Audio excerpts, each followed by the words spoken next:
मृत्यु के बाद क्या होती है? मृत्यु के बाद 24 घंटे बाद आत्मा घर वापस क्यों आती है? मृत्यु के बाद तेरहवीं क्यों मनाई जाती है? क्या 13 दिनों तक मृतक की आत्मा घर पर रहती है? वीडियो को अंत तक जरूर देखना। नंबर 1, मृत्यु के कुछ समय पहले इंसान के पैरों से नीचे 4 सोल चक्र डिस्कनेक्ट हो जाती है, मतलब इंसान के साथ धरती का कनेक्शन टूट जाती है और पैर ठंड पड़ जाती है। नंबर 2, मरने से पहले इंसान को जन्म से लेकर मृत्यु तक फ्लैशबैक की तरह स्पीड से दिखाई देती है। अकॉर्डिंग टू साइंस ये सपना लगभग 7 मिनट का होती है। इसके बाद ब्रेन शटडाउन हो जाती है और अंत में इंसान अपनी सुनने की ताकत खो देती है, जिसके बाद एस्ट्रल कॉर्ड टूट जाती है, जैसे कि शरीर और आत्मा का कनेक्शन, और इससे आत्मा शरीर से मुक्त हो जाती है। नंबर 3, लंबे समय से शरीर में रहने के कारण से वो बॉडी को छोड़ने को इनकार करती है, फिर से बॉडी में प्रवेश करने की काफी कोशिश करती है, लेकिन वो असफल रहती है। जैसे कि हमारे लिए किसी की मृत स्वीकारना मुश्किल होती है, वैसे वो भी शरीर का मृत मानने से इनकार करती है। नंबर 4, शरीर छोड़ने के बाद आत्मा बॉडी की 15 फीट ऊपर हवा में तैरती रहती है। वो अपनी परिजन को रोती हुई देखती है, उसके बारे में बोले गए शब्द उसे किसी शोर की तरह सुनाई देती है। नंबर 5, हिंदू ग्रंथ के अनुसार रात के समय अंतिम संस्कार नहीं किया जाता, उसे सूर्य की पहली किरण के बाद ही जलाया जाती है। अगर किसी की अंतिम संस्कार रात को किया जाए तो उसकी आत्मा पेट में चला जाता है, जिसके बाद वो हमारी डायमेंशन यानी कि आयाम में भटकती रहती है। नंबर 6, मृत्यु के बाद सबको एक पल के लिए भी अकेला छोड़ा नहीं जाता। अगर रात भर सबको घर में रखा जाए तो संपूर्ण परिजन रात भर सबको जागता है।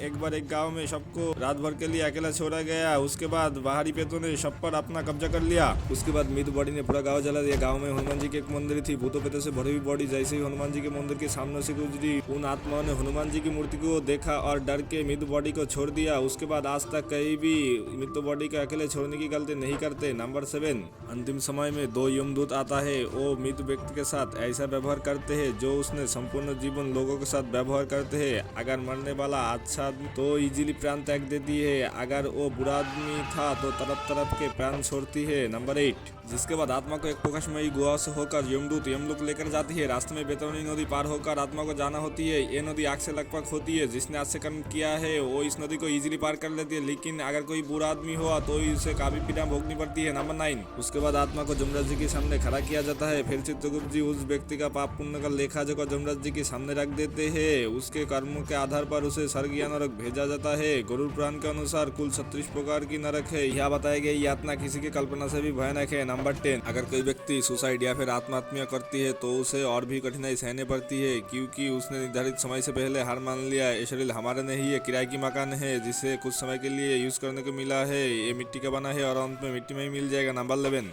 गरुड़ पुराण के अनुसार हमारे वास्तविक जीवन में किए गए कर्म के आधार पर हमें स्वर्ग या फिर नरक की प्राप्ति होती है। अगर कोई साधु या फिर तपस्वी होती है तो उसे मोक्ष की प्राप्ति हो जाती है। नंबर 12, सबसे बड़ा सवाल ये सब हमें कैसे पता? गरुड़देव जिनका बल अतुलनीय है, जो एक साथ 100 इंद्र को परास्त कर सकती है। गरुड़देव स्वर्ग से अमृत कलश लेकर उड़ गए थे, लेकिन उन्होंने अमृत पान नहीं की। उन्हें बिना अमृत पिए अमृत की वरदान खुश होकर स्वयं श्री हरि नारायण ने दी थी। गरुड़देव तो अमर है, उन्हें नहीं पता मृत्यु के बाद क्या होती है, इसीलिए जिज्ञासावश उन्होंने नारायण से एक प्रश्न किया और उस ज्ञान को हम गरुड़ पुराण कहते हैं।